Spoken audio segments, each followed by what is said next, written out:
وَلَقَدْ يَسَّرْنَا الْقُرْآنَ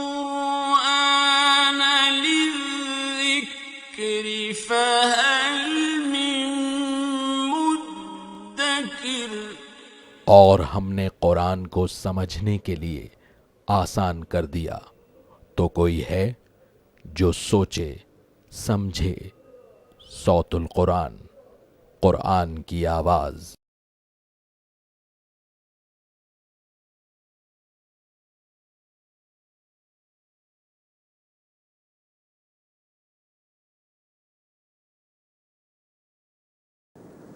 نحمده ونصلي على رسوله الكريم، اما بعد فاعوذ بالله من الشيطان الرجيم، بسم الله الرحمن الرحيم۔ وقالوا أئذا كنا عظاما ورفاتا أئنا لمبعوثون خلقا جديدا قل كونوا حجارة أو حديدا أو خلقا مما يكبر في صدوركم فسيقولون من يعيدنا قل الذي فطركم أول مرة فسينغضون إليك رؤوسهم ويقولون متاه قل عسى أن يكون قريبا۔ صدق اللہ العظیم۔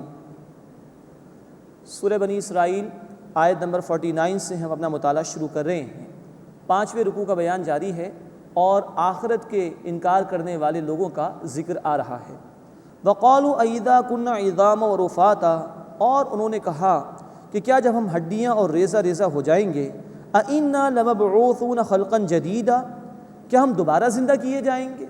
یہ کچھ لوگ وہ تھے جو آخرت کے حوالے سے شبہات میں مبتلا تھے یا انکار کر رہے تھے۔ قل كونوا حجارة أو حديدا، اے نبی صلی اللہ علیہ وسلم فرما دیجئے تم پتھر ہو جاؤ یا لوہا بن جاؤ، او خلقا مما يكبر في صدوركم، یا کوئی اور مخلوق جو تمہارے خیالوں میں اس سے بھی بڑھ کر ہو۔ فسيقولون من يعيدنا، پھر اب کہیں گے ہمیں کون زندہ کرے گا؟ قل الذي فطركم اول مرة، اے نبی صلی اللہ علیہ وسلم فرما دیجئے جس نے تمہیں پہلی مرتبہ پیدا فرمایا وہی اللہ دوبارہ پیدا کرے گا۔ فسينغضون إليك رؤوسهم، تو وہ اے نبی صلی اللہ علیہ وسلم آپ کی طرف اپنے سر ہلائیں گے، مراد انکار کریں گے۔ وَيَقُولُونَ مَتَىٰ، اور کہیں گے یہ کب ہوگا؟ قُلْ عَسَىٰ أَن يَكُونَ قَرِيبًا، آپ فرما دیجئے شاید وہ قریب ہی ہو۔ یوم یدعوکم، جس دن وہ تمہیں پکارے گا، فَتَسْتَجِیبُونَ بِحَمْدِهِ، تو تم اس کی تعریف کے ساتھ، حمد کے ساتھ تعمیل کرو گے۔ اللہ پکارے گا تمہیں قیامت کے دن، دوبارہ زندگی عطا فرمائے گا اور تم تسبیح بیان کرتے ہوئے اس کے حضور جمع ہو جاؤ گے۔ وَتَظُنُّونَ إِن لَّبِثْتُمْ إِلَّا قَلِيلًا، اور تم خیال کرو گے کہ دنیا میں رہے ہو صرف تھوڑی ہی سی دیر۔ سورۃ النازعات آخری آیت ہے۔ كَأَنَّهُمْ يَوْمَ يَرَوْنَهَا لَمْ يَلْبَثُوا إِلَّا عَشِيَّةً أَوْ ضُحَاهَا، جب انسان جو کہ مجرم ہوگا، نافرمان ہوگا، دیکھے گا اس دن قیامت کو تو سمجھے گا دنیا میں صبح کی چند گھڑیاں بسر کر کے آیا ہے یا شام کے چند لمحات گزار کر آیا ہے۔ یہ ہے کہ بالآخر موت آنی ہے، قیامت برپا ہوگی، اللہ کے حضور جواب دہی ہے۔ اللہ ہمیں آخرت کی فکر کرنے اور اس دنیا میں آنکھوں کے بند ہونے سے پہلے پہلے اس اصل زندگی کی تیاری کی توفیق عطا فرمائے۔ اس کے بعد 6واں رکوع سورہ مبارکہ کا شروع ہو رہا ہے۔ اس میں داعی دین کے لیے ہدایات ہیں اور مشرکین کی نفی کی گئی ہے، ان کو عذاب کی وعیدیں سنائی گئی ہیں، اور یہ بتایا گیا ہے کہ جو مطالبات کر رہے ہیں فرمائشی معجزے کے وہ کیوں نہیں دیا جا رہا۔ وَقُلْ لِعِبَادِي يَقُولُوا الَّتِي هِيَ أَحْسَنُ، اور اے میرے نبی صلی اللہ علیہ وسلم میرے بندوں سے فرما دیجئے کہ وہ بات وہ کہیں جو سب سے عمدہ ہو۔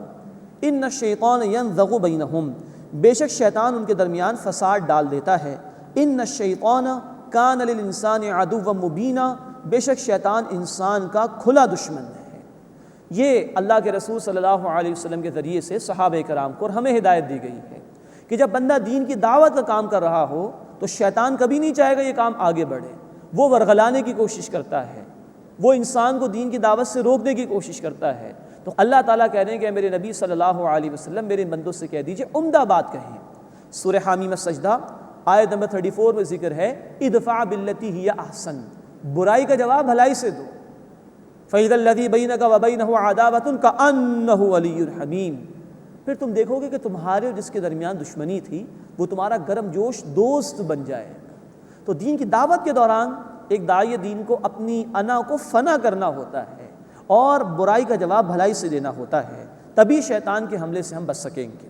ربکم اعلم بکم، تمہارا رب تمہیں خوب جانتا ہے، ان یشاء یرحمکم او ان یشاء یعذبکم، چاہے تو وہ تم پر رحم فرمائے، چاہے تو تمہیں عذاب دے۔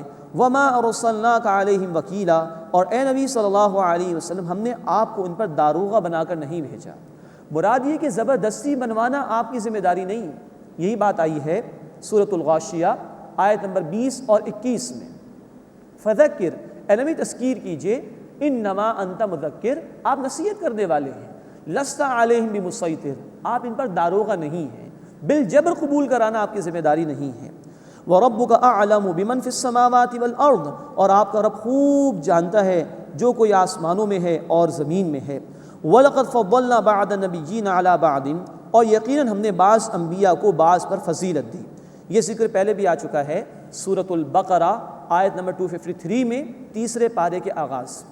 انبیاء کے درمیان باہمی فضیلت یہ تو قرآن سے ثابت ہے، لیکن کسی ایک کے انکار سے تمام رسولوں کا انکار لازم آ جائے گا۔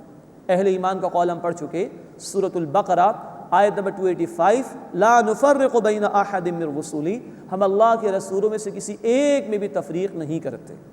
وَلَقَدْ فَضَّلْنَا بَعْضَ النَّبِيِّينَ عَلَى بَعْضٍ، اور یقیناً ہم نے بعض انبیاء کو بعض پر فضیلت دی۔ وَآتَيْنَا دَاؤُودَ الزَّبُورَ، اور ہم نے داؤد علیہ السلام کو زبور عطا کی۔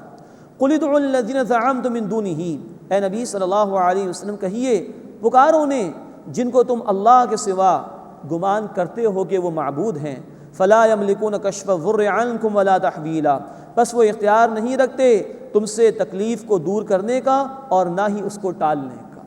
سورۃ الحج آیت نمبر 73 میں اللہ نے فرمایا ہے کہ اللہ کے سوا تم جنہیں پکارتے ہو وہ ایک مکھی بھی پیدا نہیں کر سکتے، اور مکھی ان کے سامنے سے کوئی شے اٹھا کر لے جائے تو بیچارے اسے واپس بھی نہیں لے سکتے، ایسے کو پکارتے ہو۔ فلا یملکون کشف الضر عنکم ولا تحویلا، بس وہ اختیار نہیں رکھتے تم سے تکلیف دور کرنے کا اور نہ ہی اسے ٹالنے کا۔ اولئک الذین یدعون یبتغون الی ربہم الوسیلہ، وہ لوگ جنہیں پکارتے ہیں وہ خود اللہ کے حضور وسیلہ یعنی قربت تلاش کرتے ہیں۔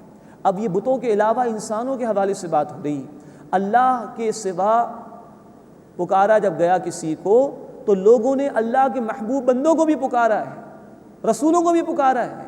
بخاری شریف اور مسلم شریف کی روایت ہے، اللہ کے رسول صلی اللہ علیہ وسلم نے فرمایا، اللہ لعنت فرمائے یہود و نصارہ پر جنہوں نے اپنے انبیاء کی قبروں کو سجدہ گاہ بنا لیا تھا۔ اب ان کا ذکر آ رہا ہے کہ جو بندوں میں سے تھے اور اللہ کے سوا جن کو پکارا گیا۔ اولئک الذین یدعون یبتغون الی ربہم الوسیلہ، وہ لوگ جنہیں یہ پکارتے ہیں وہ خود اللہ کی طرف وسیلہ یعنی قربت تلاش کرتے ہیں۔ نوٹ کیجئے سورۃ المائدہ آیت نمبر 35 میں ہم پڑھ چکے ہیں، اللہ کے حضور وسیلہ یعنی اللہ کا قرب تلاش کرنے کے لیے تقویٰ بھی اختیار کرنا ہوگا اور مسلسل جہاد کرنا ہوگا اللہ کے دین پر عمل کرنے کے لیے۔ اللہ ہمیں اس کی توفیق عطا فرمائے۔ یبتغون الی ربہم الوسیلہ، وہ خود ڈھونڈتے ہیں اپنے رب کی طرف وسیلہ یعنی قربت۔ ایہم اقرب، کہ کون زیادہ قریب ہے۔ ویرجون رحمتہ، اور اس کی رحمت کی امید رکھتے ہیں۔ ویخافون عذابہ، اور اس کے عذاب سے ڈرتے ہیں۔ ان عذاب ربک کان محذورا، بے شک آپ کے رب کا عذاب ڈر ہی کی بات ہے۔ تو اللہ کے نیک بندے جن کو پکارا گیا ان کا معاملہ تو یہ تھا، وہ خود اللہ کے عذاب سے ڈرتے تھے اور تم ان کو پکار رہے ہو، تو کتنی غلط روش ہے جو تم نے اختیار کر رکھی ہے۔ وَإِن مِّن قَرْيَةٍ إِلَّا نَحْنُ مُهْلِكُهَا، اور کوئی بستی نہیں مگر ہم اسے ہلاک کرنے والے ہیں، قبل یوم القیامہ، قیامت کے دن سے پہلے، او معذبوها عذابا شدیدا، یا اسے سخت عذاب دینے والے ہیں۔ کان ذلک فی الکتاب مسطورا، یہ کتاب میں لکھا ہوا ہے۔ یعنی ایک مراد تو یہ ہے کہ ہر ایک کو موت آنی ہے، اللہ ہر ایک کو دنیا میں وفات دے گا، اور یہ بھی ہے کہ قوموں کے لیے اللہ کے فیصلے اجتماعی اعمال کی بنیاد پر ہوتے ہیں۔ اگر کوئی قوم اجتماعی طور پر برائی پر آمادہ ہو جائے، اللہ کی بھیجی ہوئی کتاب اور اللہ کے بھیجے ہوئے رسول کی مخالفت پر آمادہ ہو جائے تو وہ عذاب میں مبتلا کی جاتی ہے۔ یہ طے شدہ ہے اللہ تعالیٰ کیا کہ موت ہر ایک کو آنی ہے، اور نافرمانیوں کی وجہ سے قوموں کو اللہ نے عذاب میں بھی مبتلا فرمایا ہے۔ کان ذلک فی الکتاب مسطورا، یہ کتاب میں لکھا ہوا ہے۔ اب بتایا جا رہا ہے کہ اللہ ان کی فرمائشوں کے مطابق معجزہ کیوں نہیں بھیج رہا۔ وما منعنا ان نرسل بالآیات الا ان کذب بها الاولون، اور ہمیں نشانیاں بھیجے سے نہیں روکا مگر اس بات نے کہ پچھلے لوگوں نے جھٹلایا خود سے۔ وَآتَيْنَا ثَمُودَ النَّاقَةَ مُبْصِرَةً، اور ہم نے قوم ثمود کو اونٹنی دی واضح طور پر نظر آنے والی، فَظَلَمُوا بِهَا، بس انہوں نے اس پر ظلم کیا۔ مراد یہ کہ ان کی فرمائش کے مطابق اللہ نے معجزہ دکھایا اونٹنی کا، انہوں نے اس اونٹنی کو ہلاک کر دیا تو اللہ کے عذاب میں مبتلا ہو گئے۔ تو فرمائشی معجزہ دے دیا جانا کسی قوم کے لیے بڑا ہی نازک مرحلہ ہوتا ہے، اس لیے اللہ ان کو نہیں دے رہے۔ وَمَا نُرْسِلُ بِالْآيَاتِ إِلَّا تَخْوِيفًا، اور ہم نشانے نہیں بھیجتے مگر خبردار کرنے کے لیے، ڈرانے کے لیے۔ وَإِذْ قُلْنَا لَكَ إِنَّ رَبَّكَ أَحَاطَ بِالنَّاسِ، اور یاد کیجئے نبی صلی اللہ علیہ وسلم جب ہم نے آپ سے کہا کہ بے شک آپ کا رب لوگوں کو قابو کیے ہوئے ہے۔ وَمَا جَعَلْنَا الرُّؤْيَا الَّتِي أَرَيْنَاكَ إِلَّا فِتْنَةً لِلنَّاسِ، اور جو کچھ مشاہدہ اے نبی صلی اللہ علیہ وسلم ہم نے آپ کو کرایا وہ نہیں تھا مگر لوگوں کے لیے آزمائش۔ یہ معراج کے واقعے کی طرف اشارہ ہے۔ گویا خود قرآن نے کہا کہ یہ اتنا عظیم واقعہ تھا کہ بعض لوگوں کے لیے یہ فتنے کا ذریعہ بن گیا، آزمائش کا ذریعہ بن گیا۔ مادہ پرست، عقل پرست وہ پریشان ہو گئے، یہ کیسے ہو سکتا ہے کہ ایک رات کے حصے کے اندر پورے آسمانوں کی سیر ہو جائے، ساتوں کے ساتوں آسمان۔ اور دوسری طرف ابو بکر صدیق ہیں رضی اللہ تعالیٰ عنہ، اہل ایمان ہے کہ ہاں اللہ علی کل شیء قدیر ہے، وہ ایسا کر سکتا ہے۔ تو اس کو اللہ نے لوگوں کے لیے آزمائش کا ذریعہ بنا دیا۔ وَالشَّجَرَةَ الْمَلْعُونَةَ فِي الْقُرْآنِ، اور وہ درخت جس پر قرآن میں لعنت کی گئی ہے۔ یہ اشارہ ہے زقوم کے درخت کی طرف۔ سورہ دخان آیت نمبر 43 میں اس کا ذکر ہے کہ یہ درخت جہنمیوں کا کھانا ہوگا، کانٹے دار ہوگا۔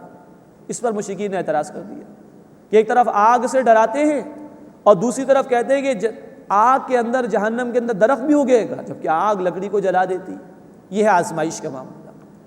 عقل پرست لوگ اللہ کے بیان کردہ ان معاملات کو اپنی عقل کی کسوٹی پر پرکھنے کی کوشش کرتے ہیں۔ ان کی عقل محدود ہوتی ہے اور وہ سمجھتے ہیں کہ معاذ اللہ، اللہ بھی محدود ہے، اللہ بھی ان اسباب کا پابند ہے، کاز اینڈ ایفیکٹ ریلیشن شپ کا، معاذ اللہ نہیں، اللہ علی کل شیء قدیر ہے۔ یہ اسباب ہے، انسان ان کے پابند ہے، اللہ مسبب الاسباب ہے، اللہ ان کا پابند نہیں۔ تو وہ درخت ہوگا جہنم کے اندر، آگ کے بیچوں بیچ ہوگا اور جہنمیوں کو کھانا ہوگا۔ اللہم اجرنا من النار، اے اللہ ہمیں آگ کے عذاب سے محفوظ فرما۔ تو یہ واقعہ معراج بھی اور یہ زقوم کا درخت، اس کو لوگوں کے لیے آزمائش بنا دیا گیا۔ وَنُخَوِّفُهُمْ، اور ہم انہیں ڈراتے ہیں، فَمَا يَزِيدُهُمْ إِلَّا طُغْيَانًا كَبِيرًا، اور یہ ڈرانا ان میں اضافہ نہیں کرتا مگر بڑی سرکشی کا۔ جتنا ان کو خبردار کیا جا رہا ہے، جتنا ان کو ڈرایا جا رہا ہے، اتنا یہ ہر دھرم ہوتے چلے جا رہے ہیں، نافرمانی میں آگے بڑھتے چلے جا رہے ہیں۔ اس کے بعد اس سورہ مبارکہ کا 7واں رکوع آ رہا ہے۔ اس میں آدم علیہ السلام کا واقعہ آیا ہے اور ابلیس کا بھی ذکر ہے۔ نوٹ فرمائیں کہ یہ واقعہ قرآن حکیم میں 7 مرتبہ بیان ہوا ہے۔ اب ترتیب کے اعتبار سے یہ 4تھی مرتبہ اس مقام پر آ رہا ہے۔ وَإِذْ قُلْنَا لِلْمَلَائِكَةِ اسْجُدُوا لِآدَمَ، اور یاد کرو جب ہم نے فرشتوں سے کہا کہ آدم کو سجدہ کرو، فَسَجَدُوا إِلَّا إِبْلِيسَ، تو ان سب نے سجدہ کیا سوائے ابلیس کے۔ یہ فرشتوں میں سے نہیں تھا، سورہ کہف آیت نمبر 50 میں ذکر ہے کہ یہ جنات میں سے تھا۔ بہرحال ابلیس نے سجدہ کرنے سے انکار کیا۔ قَالَ أَأَسْجُدُ لِمَنْ خَلَقْتَ طِينًا، اس نے کہا کہ میں اسے سجدہ کروں جسے تو نے مٹی سے پیدا کیا ہے۔ اب یہ اللہ کے حکم کے مقابلے میں اپنی عقل کو ترجیح دینے والی بات، اس کو مٹی سے پیدا کیا، میں آگ سے بنا ہوا ہوں، میں افضل ہوں، یہ کمتر ہے، میں سجدہ کیوں کروں؟ یہ ہے شیطنت، تکبر میں آ جانا اور عقل پرستی کے فریب میں مبتلا ہو جانا۔ قال ارائیتک ھذا الذی کرمت علی، اس سے کہا بھلا اللہ مجھے بتا تو صحیح، یہ ہے وہ جسے تو نے مجھ پر عزت دی ہے۔ لئن اخرتنی الی یوم القیامہ، اگر تو مجھے قیامت کے دن تک کے لیے ڈھیل دے دے، لاحتنکن ذریتہ الا قلیلا، تو میں چند ایک کے سوا اس کی اولاد کو جڑ سے اکھاڑ دوں گا، مراد برباد کر دوں گا۔ قال اذهب فمن تبعك منهم فإن جہنم جزاؤکم جزاء موفورا، اللہ نے فرمایا کہ جا، بس ان میں سے جس نے تیری پیروی کی تو بے شک جہنم تمہاری سزا ہے۔ واستفزز من استطعت منهم بصوتک، اور پھسلا لے جس پر ان میں سے تیرا بس چلے اپنی آواز سے۔ واجلب علیہم بخیلک ورجلک، اور ان پر اپنے سوار اور پیادہ چڑھا لا۔ وشارکہم فی الاموال والاولاد، اور شریک ہو جا ان کے مال اور اولاد میں۔ وعدہم، اور ان سے وعدے کر۔ وما یعیدہم الشیطان الا غرورا، اور ان سے شیطان کا وعدہ کرنا محض دھوکہ ہے۔ یہ اللہ نے اس کو چھٹی دیتی کہ جا تو گمراہ کر کے دیکھ لے اور اپنی آواز سے ان کو پھسلانے کی کوشش کر۔ شیطان کی آواز سے مراد یہ کہ ہر وہ شے جو رحمان سے غافل کر کے شیطانی دعوت کی طرف انسان کو لے جائے۔ موسیقی اس کا بہت بڑا ذریعہ ہے، اور آج شیطان کا یہ ایجنڈا پائے تکمیل کو پہنچ چکا ہے۔ ہر شے کے اندر موسیقی، موبائل فونز کے اندر موسیقی، ٹیلی ویژن میں موسیقی، گاڑی کے اندر موسیقی، گھروں کے اندر موسیقی، جس سے منع فرمایا رسول کریم صلی اللہ علیہ وسلم نے۔ کنز العمال کی حدیث ہے، آپ صلی اللہ علیہ وسلم نے فرمایا کہ یہ موسیقی دل میں اسی طرح نفاق پیدا کرتی ہے جیسے پانی اندر ہی اندر کام کرتا ہے زمین کے نیچے اور فصل اگاتی ہے۔ تو شیطانی آواز ہر وہ شے کہ جو اللہ سے غافل کر دے بندے کو اور شیطان کی دعوت کی طرف لے جائے۔ تو کہا اللہ تعالیٰ نے کہ تو اپنی آواز سے ان میں جس پر تیرا بس چلے پھسلا لے، اور اپنے پیادہ بھی لیا، اپنے سوار بھی لیا، جو ایجنٹس ہیں انسانوں میں سے، جنات میں سے، شیطان کے، من الجنۃ والناس، سورۃ الناس میں، ان سب کو لیا اور ان کے مال اور اولاد میں شریک ہو جا۔ مراد یہ کہ مال حرام یہ شیطانی دعوت ہے۔ جب بندہ مال حرام کماتا ہے تو گویا وہ شیطانی عمل کر رہا ہے۔ مال کو شیطانی کاموں میں خرچ کرے تو گویا شیطان اس مال میں شریک ہو گیا۔ کھانے پر اللہ کا نام نہ لیا جائے تو احادیث میں ذکر ہے کہ شیطان اس میں شریک ہو جاتا ہے۔ اولاد اللہ نے عطا فرمائی، شیطان پٹی پڑھاتا ہے کسی اور کا بھی شکر ادا کرو تو شیطان شامل ہو گیا۔ اولاد اللہ نے عطا فرمائی، اس کی صحیح طرح تربیت نہ کی جائے اور وہ شیطانی عمل کر رہی ہو تو گویا شیطان اولاد میں شریک ہو گیا۔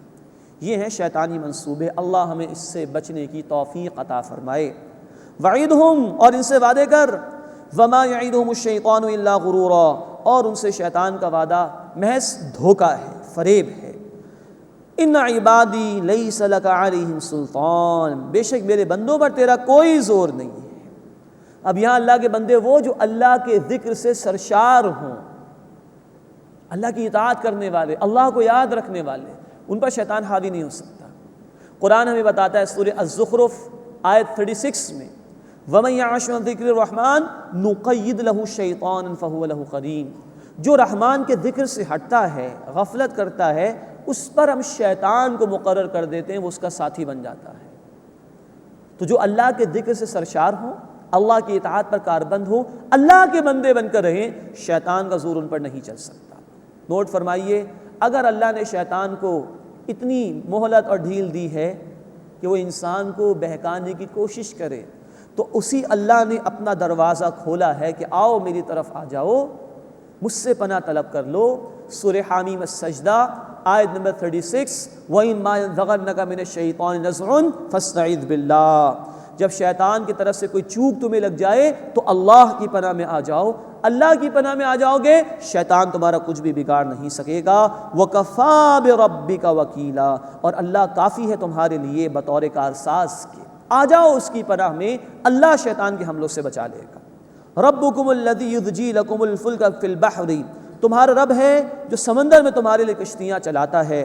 لِتَبْتَغُوا مِن فَضْلِهِ، تاکہ تم اس کا فضل تلاش کرو، وہاں سے تمہیں کھانے کے لیے غذا بھی مل جاتی ہے اور زیورات بھی تم وہاں سے حاصل کر سکتے ہو۔ اِنَّهُ كَانَ بِكُمْ رَحِيمًا، بے شک وہ تم پر بہت رحم فرمانے والا ہے۔ اب فطرت انسانی کا بیان ہے کہ اللہ کی توحید، اللہ کی پہچان انسان کے اندر ان بلٹ موجود ہے۔ وَإِذَا مَسَّكُمُ الضُّرُّ فِي الْبَحْرِ، اور جب سمندر میں تمہیں تکلیف پہنچتی ہے، ضَلَّ مَن تَدْعُونَ إِلَّا إِيَّاهُ، تو گم ہو جاتے ہیں وہ جنہیں اس کے سوا تم پکارتے ہو۔ فَلَمَّا نَجَّاكُمْ إِلَى الْبَرِّ، پھر جب وہ تمہیں بچا لاتا ہے خشکی کی طرف، أَعْرَضْتُمْ، پھر تم اعراض کرتے ہو، ناشکرے ہو جاتے ہو، اس کا شکر ادا نہیں کرتے۔ وَكَانَ الْإِنسَانُ كَفُورًا، اور انسان بڑا ہی ناشکرا ہے۔ یہ ہے اصل مسئلہ کہ توحید یہ ہے کہ انسان کی فطرت میں یہ چیز موجود ہے کہ مشکل کشا اللہ ہے۔ مشرکین کے متعلق بھی قرآن نے کہا، سورۃ العنکبوت آیت نمبر 65، جب کشتی سمندر میں بھنور میں پھنس گئی، طوفان آ گیا، تو ایک اللہ کو پکارتے ہیں، لیکن مسئلہ ہے کہ اللہ بچا تو لیتا ہے بندے کو، مشکلات سے نکال تو دیتا ہے، اس کے بعد بندہ ناشکرا ہو جاتا ہے، اللہ کو یاد نہیں کرتا۔ وَكَانَ الْإِنسَانُ كَفُورًا، اور انسان بڑا ہی ناشکرا ہے۔ اللہ ہمیں اپنی ناشکری سے بچائے اور اپنی عطا کردہ نعمتوں پر ہمیں شکر ادا کرنے کی توفیق دے۔ جو احسان اللہ ہم پر فرماتا ہے، ہمیں بیماریوں سے بچا کر، ہمیں نقصانات سے بچا کر، اللہ اس پر ہمیں اپنا شکر ادا کرنے کی توفیق عطا فرمائے۔ اب اس کے بعد عذاب کی وعیدیں اور ڈراوے بیان ہو رہے ہیں۔ افامنتم ان یخسف بکم جانب البر، تو کیا تم بے خوف ہو گئے ہو کہ وہ اللہ زمین میں دھسا دے تمہیں خشکی کی طرف لے جا کر، او یرسل علیکم حاصبا، یا تم پر پتھر برسانے والی آندھی بھیج دے، ثم لا تجدوا لکم وکیلا، پھر تم اپنے لیے کوئی کارساز نہیں پاؤ گے۔ کیا بے خوف ہو گئے ہو اللہ کی پکڑ سے؟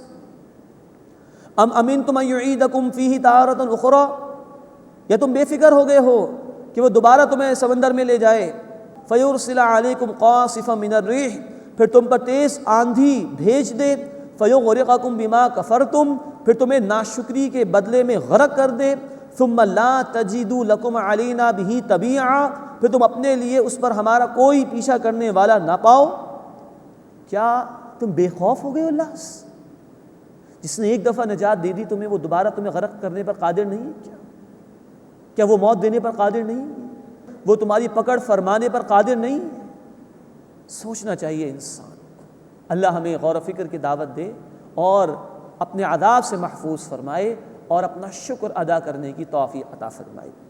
اس رکوع کے آغاز میں ہم نے دیکھا تھا کہ شیطان نے انسان پر لعن طعن کیا تھا اور اللہ کے سامنے تکبر کا اظہار کیا تھا۔ اب انسان کی عظمت کیا ہے اللہ کی نگاہوں میں، اس کا ذکر آ رہا ہے۔ وَلَقَدْ كَرَّمْنَا بَنِي آدم، اور یقیناً ہم نے اولاد آدم کو عزت عطا فرمائی۔ وَحَمَلْنَاهُمْ فِي الْبَرِّ وَالْبَحْرِ، اور ہم نے انہیں خشکی اور سمندر میں سواری عطا کی۔ وَرَزَقْنَاهُمْ مِنَ الطَّيِّبَاتِ، اور ہم نے انہیں پاکیزہ چیزوں میں سے رزق عطا فرمایا۔ وَفَضَّلْنَاهُمْ عَلَى كَثِيرٍ مِّمَّنْ خَلَقْنَا تَفْضِيلًا، اور ہم نے انہیں اپنی بہت سی مخلوق پر بڑائی عطا فرما کر فضیلت دی۔ یہ ہے انسان کی فضیلت۔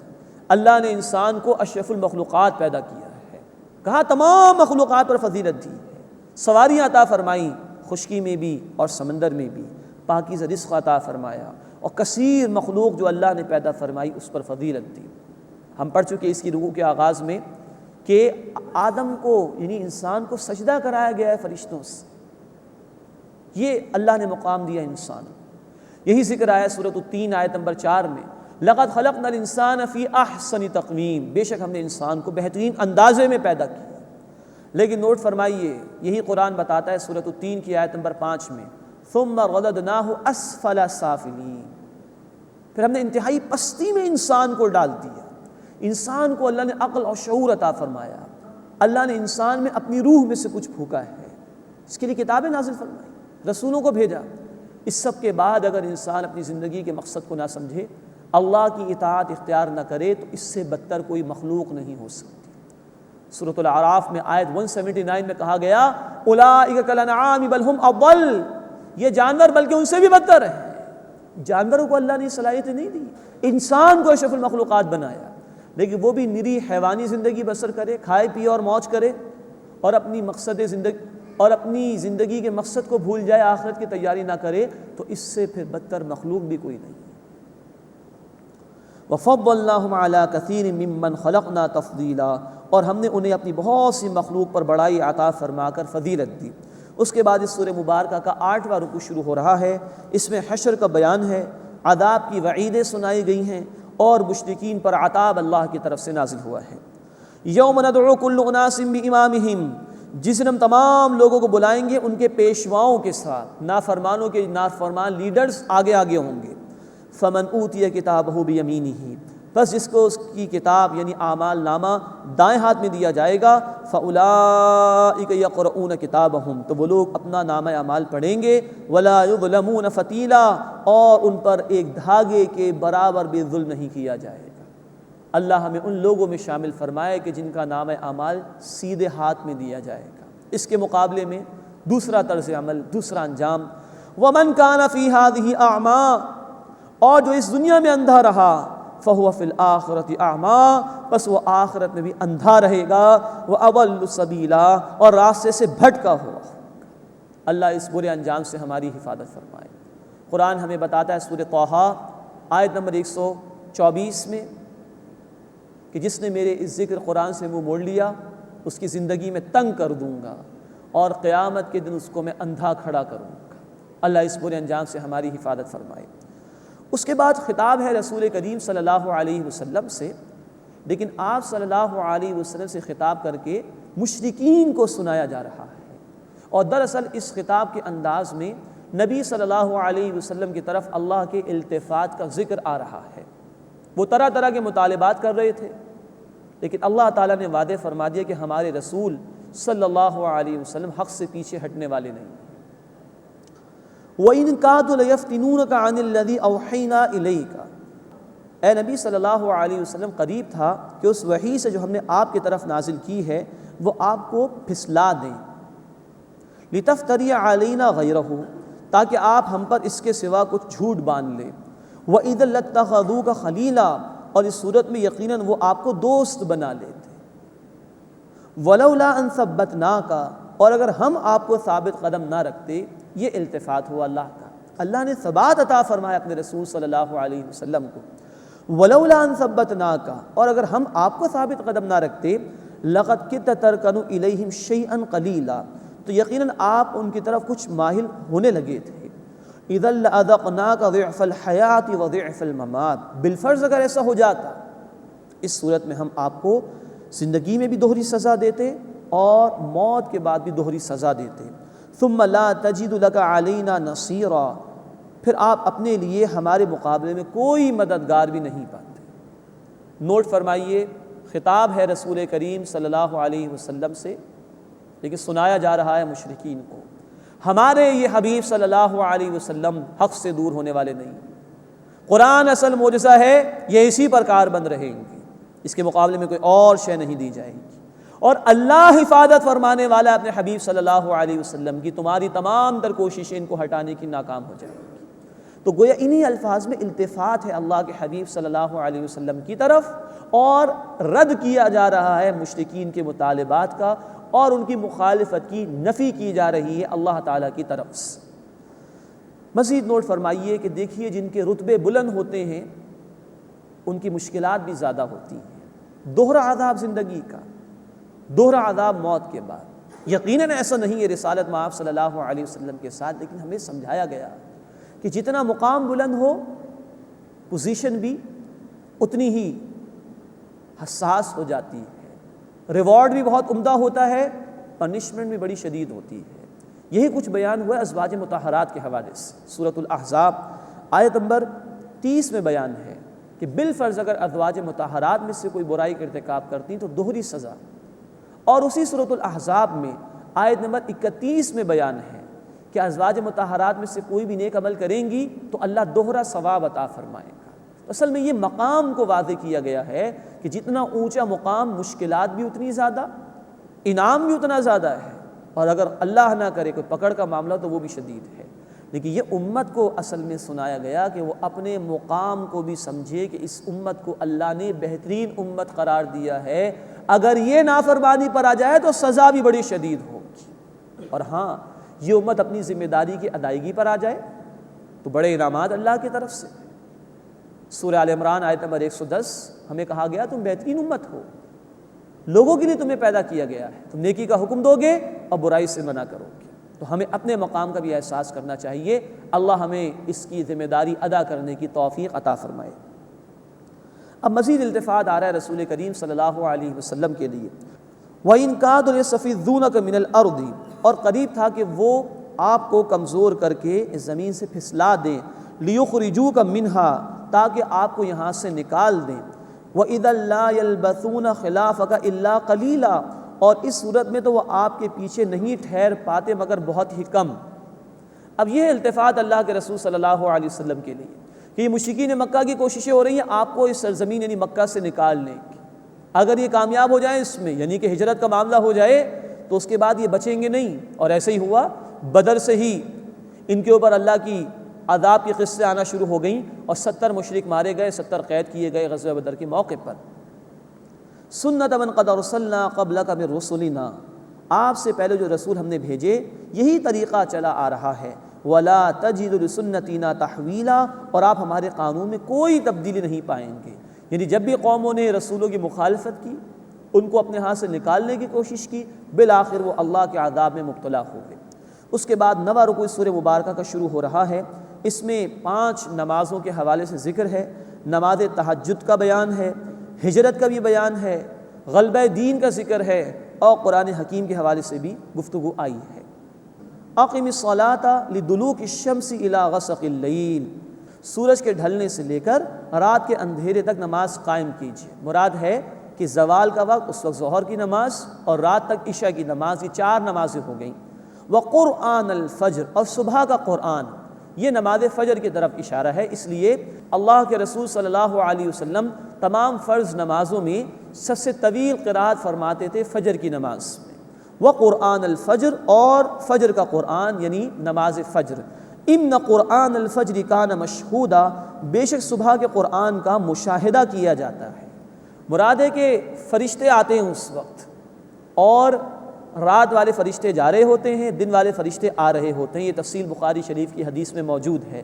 تو بڑا قبولیت کا وقت ہوتا ہے، نماز فجر کا وقت بڑی قبولیت کا وقت ہے، اس وجہ سے بھی اس کا خاص طور پر اہتمام کرنے کی علیحدہ سے تلقین کی گئی۔ اور کیونکہ نبی کریم صلی اللہ علیہ وسلم طویل قرات فرماتے تھے نماز فجر میں، تو فجر کو قرآن کے ساتھ ہی منسلک کر کے بیان کیا گیا۔ ان قرآن الفجر کان مشہودا، بے شک صبح کا قرآن اس کا مشاہدہ کیا جاتا ہے۔ مزید یہ کہ آدمی جب رات کو سو کر اٹھتا ہے تو فریش ہوتا ہے، کوئی فکریں اس کے ذہن پر حاوی نہیں ہوتی۔ دن بھر کی نمازوں میں یہ کہ کاروبار بھی ہے، دیگر مصروفیات بھی ہیں، لیکن فجر کی نماز کا معاملہ یہ کہ انسان فریش ہوتا ہے، تو اس وقت بھی قرآن کی تلاوت سب سے زیادہ عمدہ ہے۔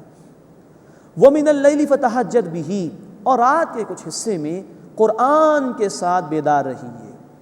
یہ اشارہ ہے نماز تہجد کی طرف، جس میں قرآن ہی سب سے زیادہ مطلوب ہے۔ نافلۃ لک، اے نبی صلی اللہ علیہ وسلم، یہ آپ کے لیے زائد ہے۔ نوٹ فرمائیے کہ تہجد کی نماز نبی صلی اللہ علیہ وسلم کے لیے فرض رہی، امت کے لیے نفل کے درجے میں ہے، لیکن فرض نمازوں کے بعد اہم ترین عمل حدیث کے مطابق جو بندے کو اللہ سے قریب کرتا ہے وہ نماز تہجد ہے۔ فرمایا کہ وَمِنَ اللَّيْلِ فَتَہَجَّدْ بِهِ، اور رات کے کچھ حصے میں قرآن کے ساتھ بیدار رہی، کیونکہ تہجد کی نماز میں اصل میں قیام مطلوب ہے، طویل قیام ہو جس میں قرآن پڑھا جائے۔ اللہ کے رسول صلی اللہ علیہ وسلم کی ایک قیام کی کیفیت اس طرح بیان ہوئی، بخاری شریف میں تفصیل موجود ہے۔ صحابی فرماتے ہیں رمضان کی رات تھی کہ میں نبی صلی اللہ علیہ وسلم کے حجرے میں گیا، آپ نے قیام اللیل کی نیت باندھ لی، میں بھی کھڑا ہو گیا۔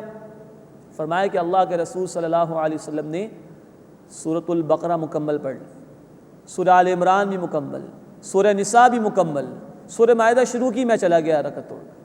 اتنا طویل قیام فرماتے تھے اللہ کے رسول صلی اللہ علیہ وسلم۔ نافلۃ لک، یہ آپ کے لیے زائد ہے، یعنی آپ پر فرض کے درجے میں ہے، امت کے لیے نفل کے درجے میں، لیکن بہترین عمل ہے فرض نمازوں کے بعد۔ عسیٰ ان یبعثک ربک مقاما محمودا، قریب ہے کہ آپ کا رب آپ کو مقام محمود عطا فرمائے گا۔ یہ بلند ترین مقام ہے جو اللہ اپنے حبیب صلی اللہ علیہ وسلم کو جنت میں عطا فرمائیں گے۔ اسی کی دعا کرنے کی ہمیں تلقین کی گئی ہے اذان کے بعد کی دعا میں، کہ جو ہم پڑھتے ہیں، اللہ ہمیں یہ دعا کرنے کی بھی توفیق عطا فرمائے، اللہ اپنے حبیب کو بلند مقام عطا فرمائے، اور ہمیں ان کی شفاعت کا مستحق بننے کے لیے عمل کرنے کی توفیق عطا فرمائے۔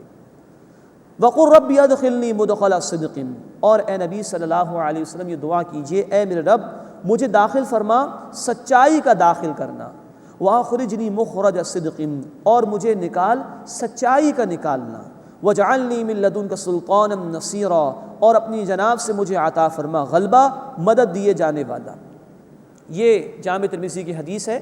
ابن عباس رضی اللہ تعالی عنہ نے فرمایا کہ اس آیت مبارکہ سے اشارہ ہو گیا ہجرت کی طرف، اور پھر اللہ کے رسول صلی اللہ علیہ وسلم تشریف لے گئے تھے مدینہ منورہ کی طرف، لیکن آپ نے دعا کی اللہ سے، اللہ سچائی کے ساتھ نکال بامقصد طور پر، اور جہاں بھی لے جائے جہاں بھی داخل فرما، یعنی مدینہ عمدگی کے ساتھ سچائی کے ساتھ بامقصد طور پر داخل فرما۔ مزید نوٹ فرمائی کہ اللہ کے رسول صلی اللہ علیہ وسلم نے دعا کی وَاجْعَلْنِي مِن لَّدُنْكَ سُلْطَانًا نَصِيرًا، اور اپنی طرف سے مجھے عطا فرما غلبہ، مدد دینے والا، یعنی طاقت مانگی اللہ کے رسول صلی اللہ علیہ وسلم نے، اس لیے کہ ہمارا دین اپنا غلبہ چاہتا ہے۔ قرآن نے ہم سے کہا سورۃ البقرہ آیت نمبر 208، ادخلوا فی السلم کافہ، اسلام میں پورے کے پورے داخل ہو جاؤ۔ قرآن نے ہم سے مطالبہ کیا سورہ الشورى آیت نمبر 13 میں، اقیم الدین، دین کو قائم کرو۔ اسی کے دین قائم نہ ہو تو پورے دین پر عمل نہیں ہو سکتا، اور جزوی دین اللہ کے یہاں قابل قبول نہیں ہے۔ سورۃ البقرہ آیت 85 فرمایا گیا کہ کچھ باتوں پر عمل کرنا، دین کی کچھ پر عمل نہ کرنا، یہ قابل قبول نہیں، اس پر دنیا میں ذلت اور رسوائی اور آخرت میں شدید عذاب ہے۔ تو دین غلبہ چاہتا ہے، اور اللہ کے رسول صلی اللہ علیہ وسلم نے اسی لیے ہجرت کی، ورنہ نمازیں آپ ادا کر سکتے تھے مکے میں رہتے ہوئے، نہیں، دین غالب کرنا ہے۔ It's a complete package, it's a complete code of life, یہ اپنا غلبہ چاہتا ہے۔ اس کی دعا آپ صلی اللہ علیہ وسلم نے فرمائی، اور حدیث نوٹ فرمائیے، مسند احمد کی حدیث ہے، اللہ کے رسول صلی اللہ علیہ وسلم نے فرمایا کہ مجھے قیامت سے پہلے تلوار دے کر بھیجا گیا ہے تاکہ صرف اللہ کی عبادت کی جائے اور اس کے ساتھ کسی کو شریک نہ کیا جائے۔ تو دین ہمیں قتال کا حکم بھی دیتا ہے، سورۃ البقرہ آیت نمبر 193 اور سورۃ الانفال آیت نمبر 39 قتال کا حکم ہے تاکہ دین غالب ہو۔ اس کی دعا کی رسول کریم صلی اللہ علیہ وسلم نے اللہ سے۔ وَقُلْ جَاءَ الْحَقُّ، اور نبی صلی اللہ علیہ وسلم فرما دیجئے حق آ گیا، وَزَهَقَ الْبَاطِلُ، اور باطل مٹ گیا، اِنَّ الْبَاطِلَ كَانَ زَهُوقًا، بے شک باطل ہے ہی مٹنے کے لیے۔ بخاری شریف کی حدیث ہے، جب مکہ فتح ہو گیا سن 8 ہجری میں، آپ بتوں کو اپنی چھڑی سے گرا رہے تھے اور پڑھ رہے تھے جاء الحق وزهق الباطل، حق آ گیا اور باطل مٹ گیا۔ آج یہ جملہ ہم اس وقت کہہ سکیں گے جب اللہ کی زمین پر اللہ کا دین غالب اور نافذ۔ ہمیں سوچنا چاہیے کیا ہم یہ کہہ سکتے ہیں؟ آج تو باطل غالب ہے، سودی نظام غالب ہے۔ قرآن نے کہا سورۃ البقرہ آیت 279، اگر سود کا نظام نہیں چھوڑتے تو اللہ اور اس کے رسول کی طرف سے تمہارے خلاف اعلان جنگ ہے۔ قرآن نے کہا سورۃ المائدہ آیت نمبر 68 میں اہل کتاب سے، اگر تم تورات اور انجیل کے احکامات کو نافذ نہیں کرتے تمہاری کوئی حیثیت اللہ کی نگاہوں میں نہیں۔ آج قرآن مساجد میں موجود تو ہے، آج قرآن مدارس میں پڑھا تو جاتا ہے، آج قرآن گھروں میں پڑھا بھی جاتا ہے، رکھا بھی جاتا ہے، لیکن آج قرآن کے احکامات نافذ تو نہیں۔ کیا ہم یہ جملہ کہہ سکتے ہیں؟ اللہ کے رسول نے صرف قرآن پڑھا نہیں، صرف قرآن بیان نہیں کیا، صرف قرآن پہنچایا نہیں، بلکہ اللہ کے رسول صلی اللہ علیہ وسلم نے طویل جد و جہد کے بعد اس قرآن کے احکامات پر مبنی نظام کو قائم کر کے دکھایا۔